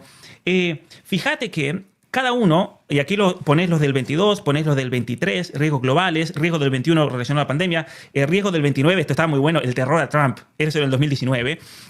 Ponés todo del 2019 hasta la actualidad. Fíjate que son todos riesgos que no son más que expresiones de, primero, de ingeniería social, porque es lo que les interesa a ellos para poder imponer. Entonces ahí se ve el ejemplo que decías de la política como el guardabosque, que tiene que atenerse a la realidad, o la política del jardinero, que es el que construye de acuerdo a una idea. Ingeniería social total. Pero fíjate que otra cosa que iba pensando mientras leía esta sección, todos los riesgos son de carácter global, es decir, como son globales, al menos son presentados como globales, no hay ningún Estado soberano que pueda hacerse responsable de su solución. Y por lo tanto, a problemas globales, gobernanza global. Esa sería la lógica de fondo, ¿no? Efectivamente. Y que al final es una lógica incluso hobbesiana. O sea, el problema de la guerra de todos contra todos de Hobbes es que para poder terminar el conflicto se necesita de una autoridad superior, de un gran leviatán. Y Hobbes, que es filósofo político moderno del Estado absoluto por definición, va a usar la metáfora o digamos la imagen bíblica que aparece en Job, el leviatán, es un monstruo marítimo, ¿no? Entonces, ¿Cuál es el nuevo Leviatán? ¿Cuál es la nueva figura que surge por encima de todos los pobres diablos que estamos soportando cambio climático, pandemias, temas de género, temas de problemas con internet, los discursos de odio, migración masiva, etcétera? ¿Cuál es la solución? Y la solución es una entidad de naturaleza global que se ponga por encima no solo de ellos, los pobres diablos, los pobres individuos, sino por encima incluso de la salida jovesiana que había sido el Estado moderno. Entonces, además, son bien jovesianos estos tipos. Claro. Y esto implica, además, un riesgo adicional que por ahí es un poco más abstracto, pero es importante mencionar. Y es que desde Hobbes, siglo XVII, hasta nuestro siglo XXI, o hasta el siglo XX, mejor dicho, se fueron diseñando distintos dispositivos liberales, republicanos, para ir limitando al Estado. Por ejemplo, Locke, pocos años después de Hobbes, trató de limitar al Estado absoluto con la idea del derecho natural, que no era, digamos, propia de Locke, sino que es medieval, incluso anterior también. Pero la idea es el ser humano le corresponden derechos por su naturaleza, esos derechos son a la vida, la libertad y los bienes privados. Bien. Después, por ejemplo, no sé, incluso hasta un Rousseau, que uno puede decir, ahí está el germen del totalitarismo democrático. Bueno, pero aún hasta la idea democrática tiene en sí, digamos, la posibilidad de limitar al poder político en nombre de una instancia que está por fuera del gobierno, que es el pueblo. El problema es cuando el gobierno y el pueblo pasan a ser exactamente lo mismo, ¿no? Entonces, incluso en las instituciones de la democracia moderna, que son representativas, a pesar de Rousseau, estaba la idea de limitamos con alternancia política, con elecciones limpias, libres, secretas, etcétera. Bueno, o por ejemplo, la división de poderes, Montesquieu, ¿no? O los padres fundadores de Estados Unidos, la idea, dividamos los poderes del Estado para que la bestia se contrapese y demás. Todas estas ideas, o por ejemplo, la idea de una constitución que tenga una parte de declaración de derechos inamovibles, a los cuales se tenga que sujetar el derecho normal, la ley normal. Bueno, ese tipo de dispositivos que fueron aprendidos y fueron discutidos y puestos en marcha desde el siglo XVII en adelante, todo eso ya no vale. Ya no vale para un contexto de un Leviatán global. Todo eso tenía algún valor cuando vos concebías una criatura política dominante y peligrosa que ejercía su poder sobre un territorio, sobre una población en específico, limitado por una constitución que debía ser representativa, muy representativa, extremadamente representativa, etcétera, etcétera. Ahora, frente a un Leviatán global, nada de esto te sirve, ni derechos naturales, ni constitución, ni república, ni democracia representativa. Ningún límite al poder es posible. Claro. Mira, una de las cosas que mencionás, y me voy a saltear un poco hacia el final, que es otra cosa interesante, ahí lo remarcás una y otra vez. No hay que perder esperanzas. No lo decís de que no hay que perder esperanzas, lo estoy diciendo yo ahora a la gente, a los que nos están escuchando. No hay que perder esperanza porque una cosa que repetís una y otra vez es que el globalismo se encuentra en germen. Y si se encuentra en germen, eso significa que si bien todavía no se ha expresado totalmente como poder político y todo lo que esto pueda significar, es mucho más fácil destruirlo ahora que destruirlo en 50 años. Y por otra parte, finalmente nosotros nos estamos adelantando, en este caso te has adelantado a escribir una teoría sobre lo que es el poder globalista como un concepto político. Hablas de la aterritorialidad. No tiene territorio el globalismo. Y ahí, a lo largo del libro, lo decís varias veces, el problema es que, a ver, un día pueden tener la sede en Ginebra, otro día se van a Viena, otro día se van a Ciudad de México. Es muy difícil realmente enfrentarse a un poder así cuando quienes se enfrentan a ese poder son patriotas. Y hablas de la necesidad de forjar resistencias que sean también ubicuas, como el globalismo. Eso me pareció algo muy interesante. ¿A qué tipo de resistencia te referís? ¿Resistencias políticas, asociaciones, familias, grupos, personas que yo creo que en nuestro caso también hemos estado haciendo mucho eso, hacer nexos también entre países? ¿Cómo se puede llevar a expresar una resistencia directa contra un poder que es ubicuo también en cuanto a la manera de manifestarse, ¿no? Mira, efectivamente, el último capítulo, una de las cosas que hago es tratar de pensar de qué manera estas características que he diseccionado del globalismo, o que he, mejor dicho, analizado del globalismo, sobre todo en el capítulo 3, de qué manera esas características pueden ser o bien contrarrestadas o bien por lo menos neutralizadas. Una de las características más asombrosas es su aterritorialidad, o sea, es una palabra, digamos, un poco trabalenguas, o sea, que sea aterritorial, que no tiene territorio. Claro, al no tener territorio, como vos bien decís, estos tipos te toman una decisión hoy desde Ginebra, mañana desde Frankfurt, otro día lo hacen desde Davos, otro día se van, qué sé yo, a Australia, y así en general, o sea, tienen todo un planeta en el que moverse y no dependen de estar físicamente en un lugar. Por lo tanto, se forma en un lugar una resistencia y no tienen mucho más que cambiar la sede y se acabó. no tienen una relación con un suelo. A esto es lo que yo me refiero con que no tienen patria. Claro. No tienen relación con un suelo, no están afincados a una geografía específica. Por eso son globalistas, reclaman el globo como teatro de operaciones total. Entonces, ¿qué se hace frente a esto? Bueno, frente a esto se puede hacer dos cosas. O continuamos con los nacionalismos berretas, preocupándonos únicamente por lo que pasa hacia adentro de nuestras naciones y no nos interesa en absoluto generar ningún lazo con, qué sé yo, con un chileno, con un peruano, con un mexicano, con un español, con un ecuatoriano, con un estadounidense, etcétera, porque creemos que ellos tienen sus propios problemas, nosotros tenemos los nuestros y que cada uno resuelva como puede. Esa ha sido hasta ahora en general la visión de la derecha, por simplificarlo de alguna manera. Claro. En cambio, al revés, la izquierda siempre ha sido internacionalista. Esto es bien interesante. O sea, de hecho, ya desde la Revolución Francesa, esa voluntad de expandir la revolución a toda Europa ya se ve muy bien en la lucha de los girondinos contra los jacobinos y demás. Entonces, ¿cómo se puede enfrentar esto? Bueno, a través, en primer término, de una toma de conciencia. Estamos interconectados. Esto es evidente, nos enfrentamos a un mismo enemigo. Cuando tenés un mismo enemigo, tenés la posibilidad de tender lazos de solidaridad, incluso de alianzas políticas, y necesitas formar redes internacionales. Afortunadamente ya hay algunas que se están formando, por ejemplo, la Carta de Madrid, por ejemplo, lo que son eventos como el CIPAC o la Iberósfera, ese tipo de instituciones o de eventos que se hacen periódicamente sirven para juntar a los similares, a pesar de que provengamos de distintas naciones, tengamos distintas patrias, pero estamos enfrentando el mismo enemigo. Luego, otra cuestión muy importante que hay que hacer es seguir a esta gente a donde sea que se mueven. Te pongo un caso, OEA, que es la Organización de los Estados Americanos, que es la organización regional americana que responde en realidad a Naciones Unidas, es una organización proxy de Naciones Unidas, ellos mismos lo dicen en la Carta Constitutiva. Cada año celebra sus reuniones anuales en una sede distinta, en un país distinto. Claro, y para la mayoría de la gente es muy difícil decir, bueno, este año me toca en, qué sé yo, en Guatemala, y yo soy de Argentina.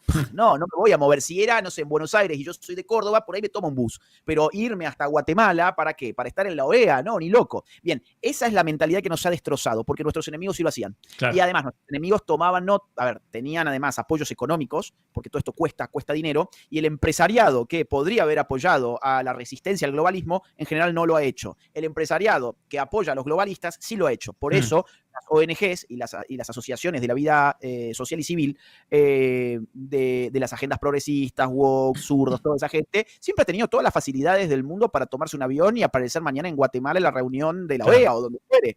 Entonces, esto también implica una toma de conciencia por parte de los líderes de los grupos, los militantes de los grupos y potenciales financistas de los grupos y la gente de estas agrupaciones que sepan pedir y explicar cuál es el problema, porque si no te haces presente en reuniones de OEA, ¿sabes qué pasa? Se toman las decisiones a tu espalda, o por lo menos no puedes resistir. En cambio, vos te presentás masivamente en OEA y les estropeás todo el circo de unanimidad que ellos quieren montar allí. Les estropeás el circo de unanimidad. Entonces, uno de los problemas es el territorio. ¿Tiene solución? Sí. Es muy difícil porque no tenemos los mismos recursos ni la misma organización, pero es cuestión de concientizar, organizar y eventualmente gente que se dedique a financiar esto, claro. Claro.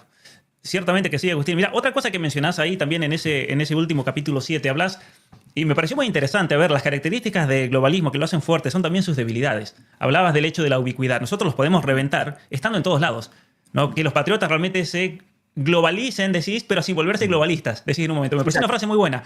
Y que es algo que está pasando, de hecho. Es algo que está teniendo lugar. Pero también hablas del tema de la representación. Así como, por ejemplo, la democracia, a partir de Westfalia o a partir después de la Revolución Francesa, se ha caracterizado por ser una democracia supuestamente representativa. No vamos a entrar en el tema de si representa o no, pero porque haces una crítica muy buena también a la democracia. Pero más allá de eso, los globalistas no tienen representantes. Entonces, no hay nadie que responda por todas estas políticas. Por ejemplo, mira que yo vengo estudiando hace mucho la Agenda 2030. Si vos me preguntás a mí, ¿quiénes fueron las personas que lo hicieron? Yo no tengo absolutamente ni idea. Y mira que lo estaba buscando. Yo he llegado a un número, como decías vos, de 80 y tantas personas, que son 89. Pero ¿quiénes 87. ¿Quiénes son las personas con nombre y apellido? ¿Quién eligió a esas personas? ¿Quién de nosotros puso un voto para que al menos esa persona me represente en esos debates? Nadie tiene absolutamente ni idea, ni siquiera todos estos, tanto embajadores y todos los que trabajan en todo este tema internacional que después le dieron la aprobación de parte de cada uno de nuestros países, porque todos los países del planeta Tierra adhirieron, todos los estados adhirieron a la Agenda 2030. Entonces la cuestión es la siguiente. Ahí decís que nosotros tenemos que jugar con el tema de la representación, de la confianza. Y te voy a hacer esta pregunta. ¿Qué lugar crees que juegan aquí, no solamente los políticos, que eso queda más que obvio, pero también los intelectuales que están dando una lucha ante el globalismo. ¿Y sabes por qué te lo pregunto? Porque mucha gente, y seguramente te ha pasado a vos, seguro que te ha pasado mucho más que a mí, pero es impresionante la cantidad de gente que viene en las conferencias y te dice, nos representas, ¿no? Y te agradecen por representar la lucha contra la familia, por tener las palabras y tener los argumentos que esta gente quisiese tener, pero como no los tiene, ellos dicen, Agustín Laje me representa a mí, ¿no? Sí, sí. Mira, globalizar a los patriotas sin volverlos globalistas. Ese es el desafío y yo no puedo pensar en este momento en nadie más que tu caso. Pablo, a ver, vos, si yo tengo que decir, en lo que va del año, van 10 meses de este año, ¿a cuántos países has visitado llevando nuestra lucha? Uf, mira, te debes hasta acordar. Europa, pero he estado en todos lados, no sé, he estado en Argentina, Chile, Perú, pasé por Panamá, estuve con vos, México, Estados Unidos, Canadá mismo, Suiza, Alemania, al menos 8 países. Tal vez me falta alguno. O sea, Colombia, 9. 9, y pongamos que se te perdió alguno más. 10, Y más los que me quedan ahora el mes que viene, que tengo que ir a 3 más, así que van a ser 12 en total. Bueno, a ver, has estado, digamos así, en promedio en un país distinto por mes. Claro. Bien. ¿Eso significa que vos dejes de ser argentino? ¿Eso significa que vos tengas la pretensión de impulsar organismos supraestatales y supranacionales que definan y comanden las agendas de otras naciones? No. Esa es la definición de globalismo. Claro. Ahora, no de globalización. La globalización es, digamos, el fenómeno de la interconexión mundial, de la interconexión del mundo en términos económicos, en términos de las facilidades que hay para moverte de un territorio a otro y ese tipo de fenómenos. Ahora, el globalismo es un concepto político. Un patriota tiene, a mi juicio, el deber político de conformar redes de acción internacional, pero para defender la soberanía de sus respectivas naciones. Vos no vas a Colombia con la pretensión de que sobre Colombia se erija una serie de autoridades supranacionales para gobernar las decisiones políticas de Colombia. No, al contrario, vos vas a luchar contra eso, porque sos patriota, pero sabés muy bien que en definitiva quien tiene que tomar esa decisión es el pueblo colombiano. Y ahí entra el problema de la representación del cual hablábamos. ¿Qué es la representación? Bueno, en términos modernos por lo menos, es una ficción. Es sería la posibilidad de hacer presente aquello que en realidad está ausente. Representar, hacer presente lo que está ausente. Entonces, cuando decimos es representativo, quiere decir esta persona está hablando como si un grupo de personas hubiese podido hablar en ese contexto. O está defendiendo determinados intereses como si sus representados pudieran haberlos defendidos por sí mismos. La representación es la salida moderna al problema irresoluble de la democracia, que es la incapacidad del pueblo para gobernarse a sí mismo. Cuantitativamente es imposible. Es decir, no sé, 44 millones de personas que somos en Argentina, no podemos gobernarnos a nosotros mismos, sino que en todo caso necesitamos generar ficciones representativas para que los que vayan a gobernar o a tomar las decisiones las tomen de una manera muy similar a la manera en que hubiesen tomado aquellas personas que los votaron. ¿Se entiende? Entonces, cuando decimos las instituciones globalistas no son representativas, es porque no tienen ninguna posibilidad de representar algo llamado humanidad. Es una imposibilidad absoluta. Es decir, no solo porque no podés crear instituciones electorales para obtener esa representación, sino que tendrías un problema mucho mayor que el cuantitativo, que es el cualitativo. Es decir, vamos a suponer, China tiene una inmensidad de habitantes, no me acuerdo cuánto es, no sé si vos tenés el dato en mente, pero podemos buscarlo muy rápidamente. No quiero... Más de 1.000 millones seguro. Seguro. Sí, población, sí. A ver, 1.400 millones de personas. Bueno, a ver, si hacemos, por ejemplo, vamos a llevar a la humanidad a votar a sus representantes globales por encima de las naciones, pues entonces vos ya tenés que 1.400 millones de personas que no hablan tu idioma, que no tienen tu historia, que no tienen tus expectativas, tu cultura, que no tienen nada que ver con vos, pues están votando por vos. Claro. O sea, están decidiendo cosas a tu mismo nivel. Es lo que pasa hoy en la Unión Europea. ¿Por qué la gente, vamos a salir del caso chino pues muy extremo, vamos a la Unión Europea, ¿por qué las instituciones de gobernanza de la Unión Europea están tan deslegitimadas? Porque la gente tiene la conciencia de que no les representa en absoluto. Se ponen a ver qué pasa en el Parlamento Europeo y ven a un tipo al que no le entienden lo que habla porque te habla francés y vos sos español. O ves a un belga que te está hablando y así sucesivamente. Es decir, ¿qué te une con esa gente? No te puede unir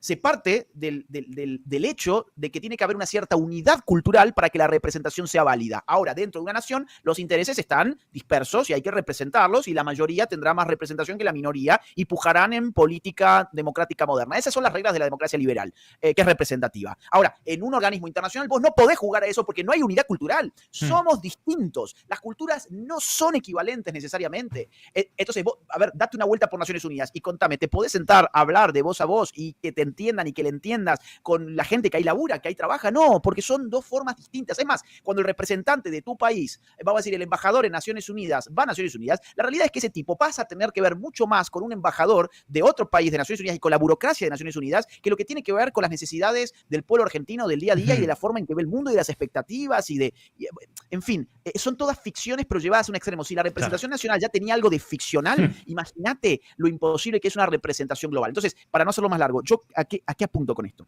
Apunto a que el globalismo tiene un gran problema, y es que nuestra política occidental y en general global, pero sobre todo occidental, moderna, sigue muy arraigada a la idea democrática. La democracia sigue siendo un ideal.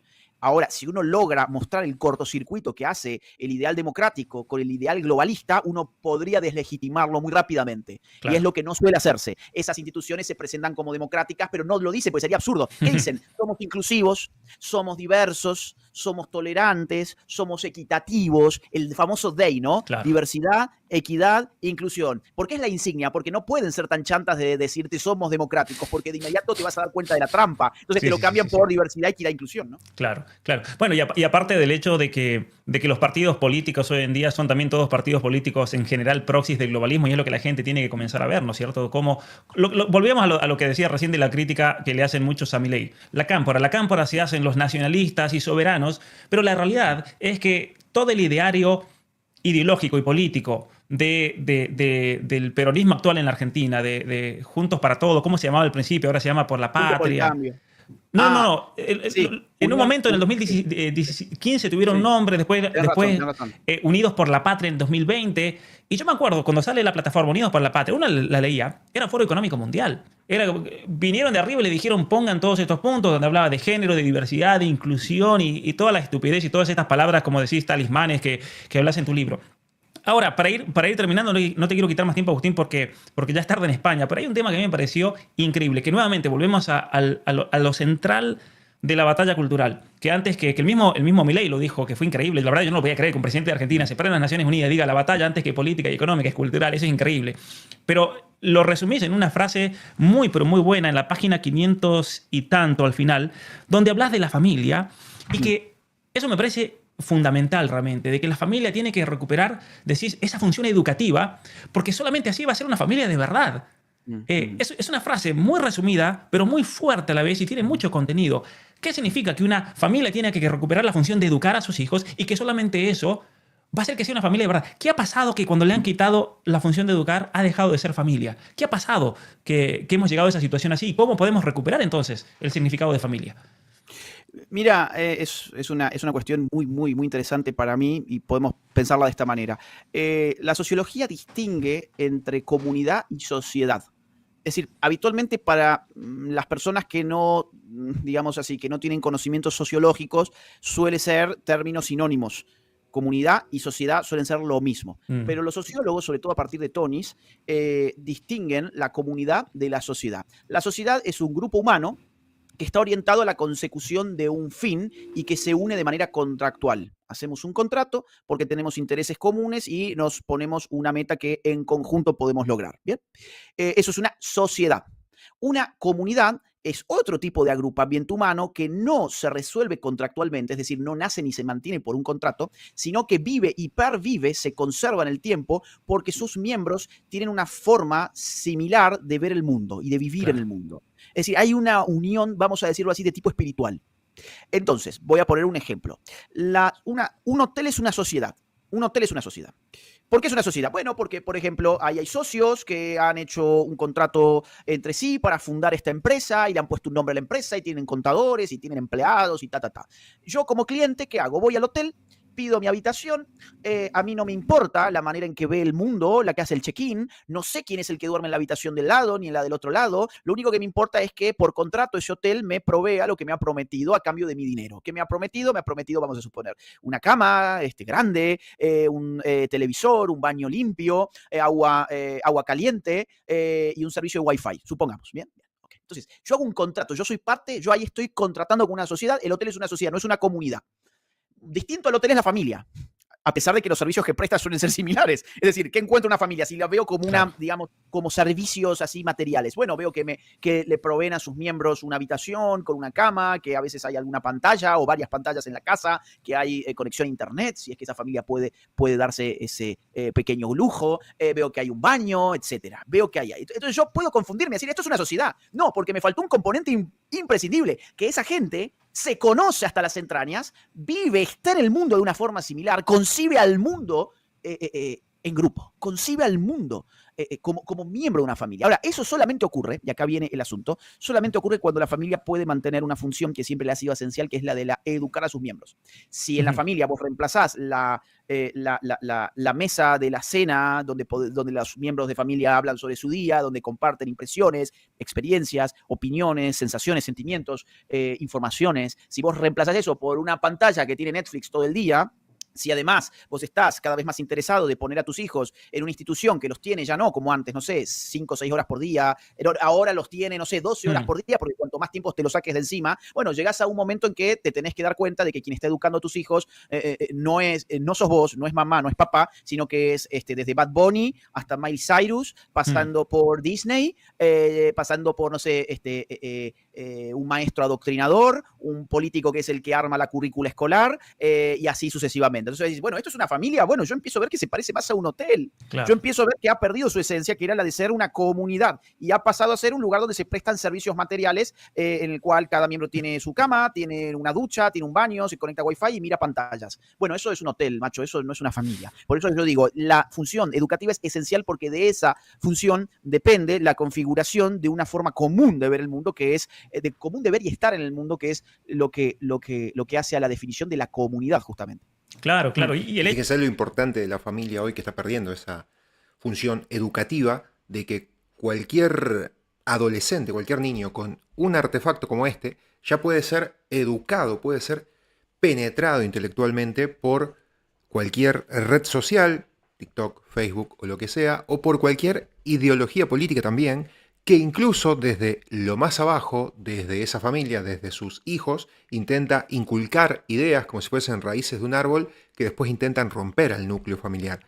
Y eso hoy se está viendo bastante en muchas familias donde a partir de ciertas ideologías en sus hijos después hacen conflictos con sus padres o con sus abuelos y terminan destruyendo las familias. Entonces, ¿qué genera eso? Rompimiento del núcleo familiar que genera individualismo. Cada individuo de esa familia, el hijo por un lado, el hermano por un lado, el padre por un lado, la madre por el otro, se separan y se individualizan, y es mucho más fácil controlar y adoctrinar a un ser, a un humano individualizado, que a una familia.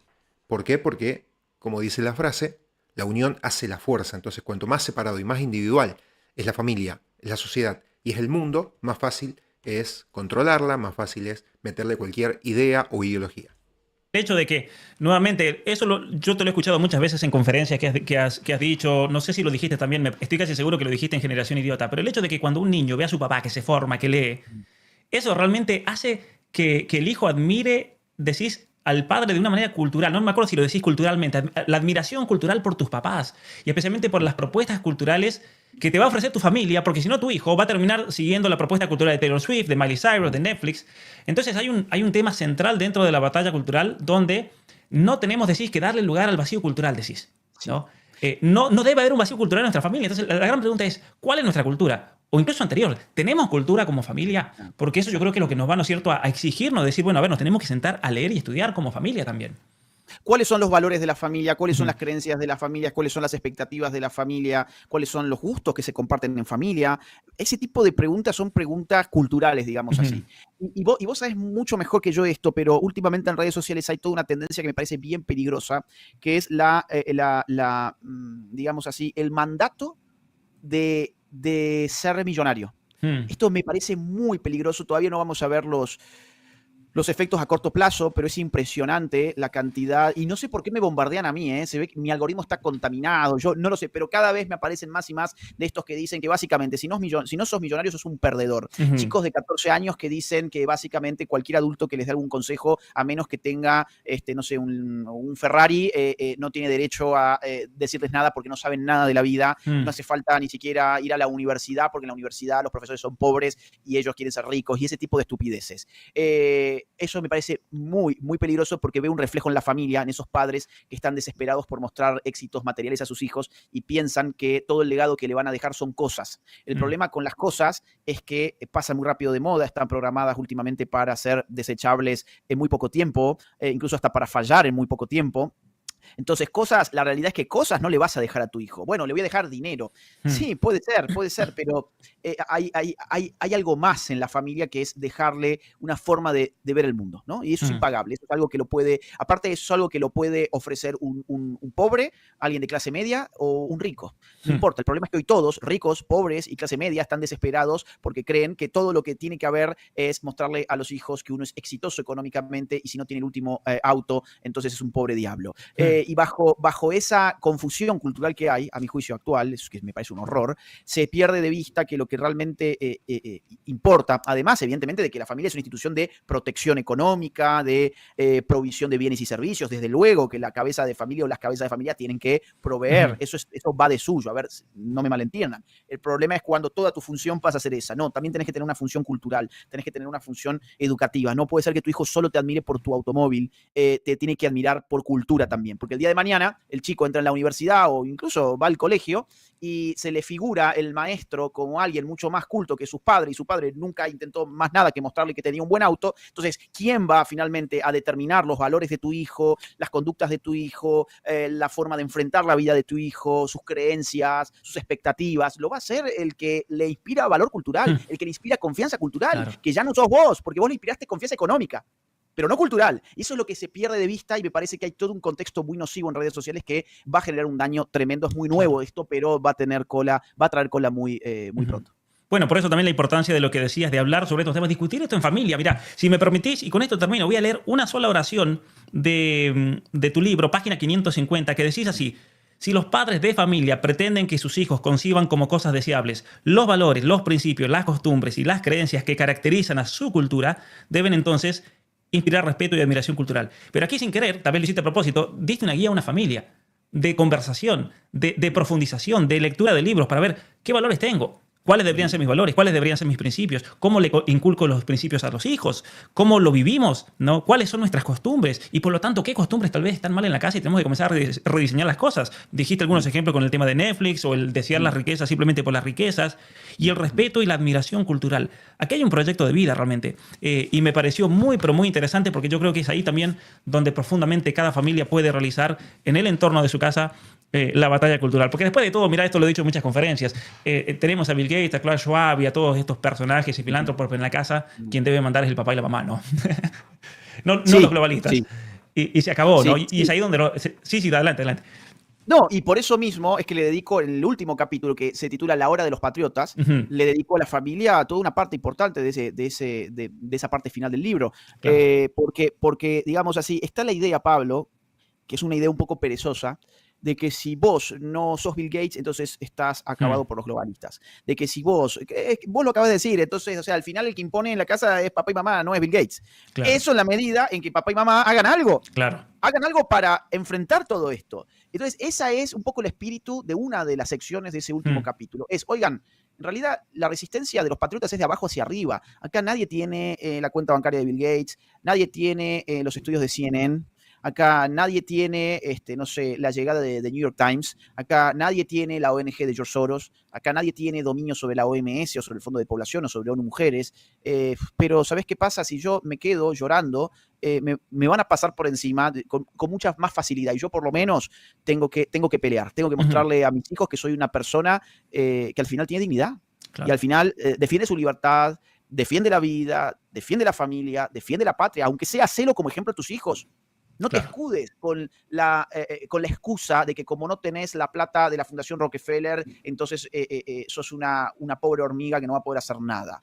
Mirá, hay formas de combatir esto, hay formas de enfrentarlos. Tenemos tiempo, es lo que más quiero marcar en este vivo. Tenemos tiempo, estamos agarrándolo a tiempo. Siempre hemos llegado muy tarde. En este caso lo estamos agarrando a tiempo. Y está visto, y además Argentina lo está mostrando, de que estas agendas todavía se pueden negar. Todavía un Estado puede decir yo no soy parte. ¿Es fácil? No, no es fácil, es muy difícil, pero puede ocurrir. Milei acaba de sacar a Argentina de la Agenda 2030. Nos acaba de sacar también del Pacto del Futuro, la 2045. Hoy acaba de estropear una intentona para impulsar políticas de género a través del G20. Además, ha hecho también un avance muy importante en el marco de la OEA, no sé si te acordás, recientemente en Paraguay. Hicieron naufragar, digamos, todas las intentonas del género, las feministas y todo lo que iba pasando en OEA, lo tiraron en un segundo. Entonces, ¿se puede? Sí, estamos dando una contraofensiva ya, esto está pasando ya. No es que el libro Globalismo va a inventar una resistencia, no, son puntos estratégicos que yo voy analizando para cómo hacer más eficiente la lucha actual. Pero la lucha está. Entonces, a todos los padres de familia que piensan, no, yo soy una pobre hormiga, yo no tengo recursos económicos, yo no soy uno de estos magnates, yo no tengo el poder de Facebook y demás, mirá, eso es una excusa. Empezá por recomponer tus lazos familiares, empezá por educar a tus hijos como buenos ciudadanos, como buenos patriotas, y ahí ya vas a estar haciendo algo muy, muy importante. Así es, Agustín. Y nuevamente, bueno, el libro continúa para todos. No voy a profundizar más en eso porque yo creo que la gente lo lea. Pero hablas del tema de la participación política, hablas de la nueva derecha, hablas incluso del lugar de las iglesias y el lugar que las iglesias y los hombres de fe deben cumplir en la lucha para el globalismo. Eso me pareció increíble realmente para entender bien la situación en la que nos encontramos y cómo realmente esas sociedades intermedias que de paso quieren ser destruidas por el globalismo. Entonces es una cuestión de supervivencia. Si los cristianos no hacen algo, los van a destruir a ellos también. Pero lo dejo ahí porque no te quiero quitar más tiempo y ciertamente quiero a todos los que siguen este canal, a todos los que están viendo este video, tienen que leer este libro, que la verdad que es un libro increíble. Felicitaciones, Agustín, lo disfruté muchísimo. Y nuevamente lo leí tan rápido y tan apresurado para hacer este vivo de la mejor manera posible, que es un libro que es para estudiar. Nuevamente, es un libro realmente para profundizar, para entender la situación actual y especialmente para ver el remedio y qué es lo que cada uno de nosotros desde su lugar puede hacer para frenar el globalismo, porque es algo posible y es algo muy esperanzador que también encontré en este libro. Así que nuevamente, Agustín, felicitaciones y gracias enormes también por esta obra y por estar aquí con nosotros. No, muchísimas gracias a vos. Sos el primer lector del libro, te cuento. Bueno, gracias. Aparte de los lectores. El primer lector del libro, Pablo Muñoz Iturrieta, y la primera entrevista en profundidad que me han hecho sobre el libro, con alguien que evidentemente lo ha leído al libro y se nota, es la del canal de Pablo Muñoz Iturrieta. Así que vamos, likes, bueno, gracias.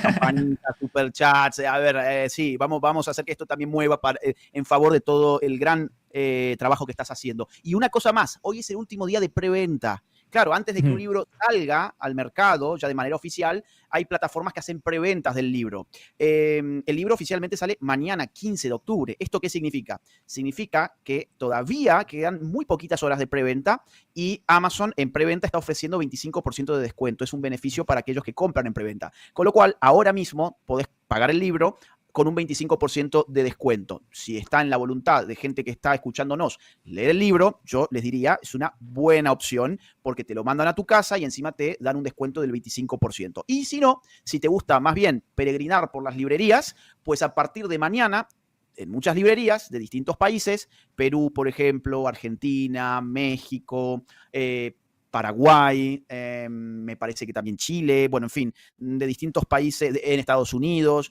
va a estar el libro. Tienen que pedirlo. Eso no significa que mañana vas a llegar a la librería y va a estar necesariamente. Ojalá que sí, en muchas sí, y en otras tarda un poquito más. Es cuestión de pedirlo, militarlo, leerlo. Chicos, si compran un libro, léanlo. Si no lo van a leer, no lo compren, porque no es una decoración, ¿bien? Entonces, lean el libro, es un libro larguito, tiene 600 páginas, no se asusten, es un libro para estudiar y es para gente que se quiere formar en la batalla cultural y realmente hacer algo con lo que está pasando con el globalismo, que estamos a tiempo de frenarlo. Entonces, bueno, ahí está, y si les gusta, además ayuden con el boca a boca. Ustedes saben que yo en realidad no tengo habitualmente entrevistas en grandes medios. Mis amigos, como Pablo, que se interesan además en estas cosas y que dan la misma batalla, bueno, me abren tan generosamente las puertas de sus espacios, de sus canales, pero en general esto la prensa no lo va a tomar, en general no lo va a tomar. Entonces, ¿qué necesitamos? Del boca a boca de ustedes. Si les interesa la temática, más aún, si les parece que es importante lo que ha hecho este libro, lo que va a mostrar este libro, difúndanlo, coméntenlo en casa, recomiéndenselo a amigos, regálenselo para el cumpleaños, Navidad, se vienen las fiestas, lo que fuere, apoyen la publicación y ya saben, está en Amazon en las horas que quedan a 25% de descuento.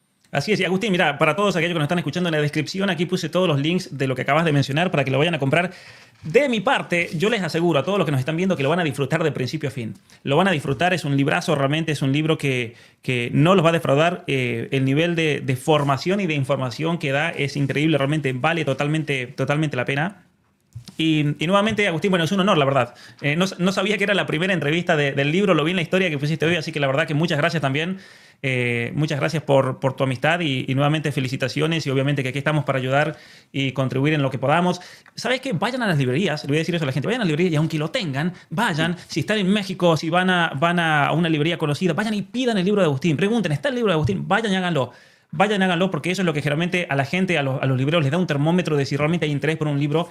Y como dice Agustín, nuestros libros, los libros de Agustín son totalmente censurados en absolutamente todos lados. Es muy difícil, a pesar de que HarperCollins sea quien nos produzca nuestros libros, los edite, es muy difícil realmente que nuestros libros lleguen a muchísimas librerías por el nivel de censura que hay, especialmente con este tema, que es un tema totalmente censurable. Así que nuevamente apoyar a Agustín de la manera que podamos, por favor. Mira, y hay algo más que se puede hacer que yo habitualmente lo hago. Por ejemplo, si yo voy a una librería y veo un libro de Nicolás Márquez o de Pablo Muñoz que está en una estantería, a veces lo ponen medio escondidito, medio abajo, ¿no? Medio que no se vea, lo agarro, lo saco y lo pongo en la mesa de entrada. Así es, así es. Agustín, coincidimos en eso porque en Colombia, en el aeropuerto de Colombia, lo voy a confesar, si el librero de Colombia dice cómo apareció, hice lo mismo con el Batalla Cultural y Generación Idiota. Porque había un vendehumo que lo habían puesto, ¿sabes a qué vendehumo? Hay un vendehumo ahí que vende muchos libros, parece un vendehumo total y estaba puesto en la mesa así como el más vendido. Dije, no, aquí tienen que estar los dos de Agustín que justo los había encontrado, así que nos ayudamos entre todos. Y me avisan algo más acá por mensajito los amigos de Gaucho. Mañana sale el tráiler del libro en mi Instagram. Saben que me pueden ayudar también apoyar con mañana eso, cuando lo publique, poniéndole un like, algún comentario, aunque sea unas palmitas, lo que sea, una carita, lo que fuera, un comentario simpático. Y si encima lo repostean en sus historias, eso hace que se empiece a viralizar. Así que hemos hecho un trabajo con Gaucho, muchas filmaciones. ¿Qué tal estuvo eso? Videos. Contame, sí. Fue terrorífico, sinceramente. Sí, fue muy duro porque mucho trabajo.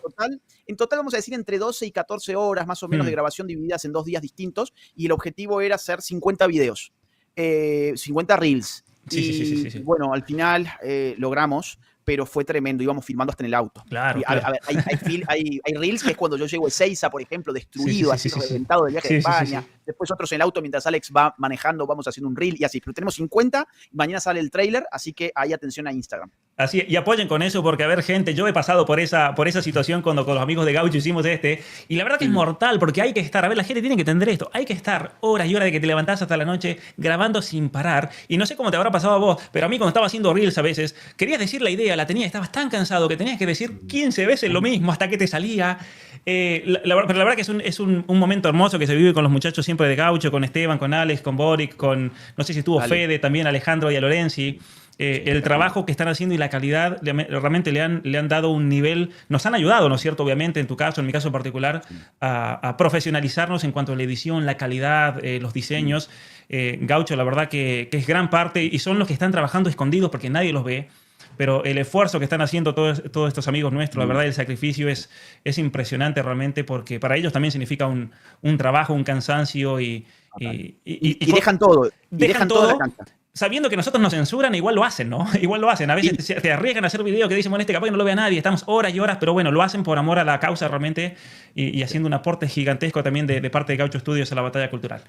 Y gracias también a Harper Enfoque, que bueno, que es la Así casa editora que ha apostado por este libro, que ha aceptado la temática, que no ha censurado ni una sola línea, y eso es muy importante, sobre todo por lo delicado del tema, digamos así. Así que gracias Así también a es. Harper Enfoque, por supuesto. Ciertamente que sí, para toda la gente. Yo quiero repetir lo mismo, porque mira, cuando yo escribí este libro, aquí hay un montón de cosas totalmente censurables, que en cualquier otra editorial yo dije, no sé qué va a pasar cuando vean este párrafo, cuando vean aquel otro, y no me sacaron absolutamente nada. Así que la verdad que a todo el equipo de HarperCollins agradecer y bueno, obviamente que han hecho que nuestro trabajo también se legitime, ¿no? Te da legitimidad de decir, bueno, es un libro que al menos lo produce una editorial seria, aparte de toda la legitimidad de la cantidad de citas que tenés y fuentes primarias y directas, y que es lo que obviamente le da realmente legitimidad a un libro. Pero nuevamente, bueno, agradecer a todos realmente los que han estado detrás de este gran trabajo y que de una manera u otra están colaborando también con el trabajo de Agustín. Bueno, Agustín, gracias nuevamente. Te dejo para que vayas a descansar. Un gran abrazo, saludos a la audiencia y bueno, nos veremos, ojalá que sea pronto y no a través de la pantalla, ojalá que Espero que alguna sí. gira nos... Espero que abrazo, sí. gracias. Un abrazo enorme. Chao, chao.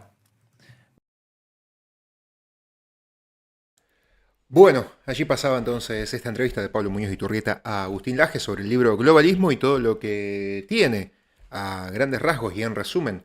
El libro adentro es un libro bastante grande, más grande que Batalla Cultural, que lo tenemos por aquí atrás, que tiene 500 páginas. Bueno, este Globalismo tiene 500 y pico, casi 600, así que es un poco más grande, pero seguramente más fácil de leer, porque este Batalla Cultural, como bien dice Agustín, incluso, es un poco más de teoría política, es un poco más tedioso para leer. El de globalismo, no sé por qué, pero intuyo que debe ser más llevadero. Aparte con muchos datos y con muchas cosas de la realidad que muchos ya estamos al tanto, de por ejemplo las fundaciones y ONG que están dentro de estas supranacionales globales a las que hace referencia Agustín en su libro.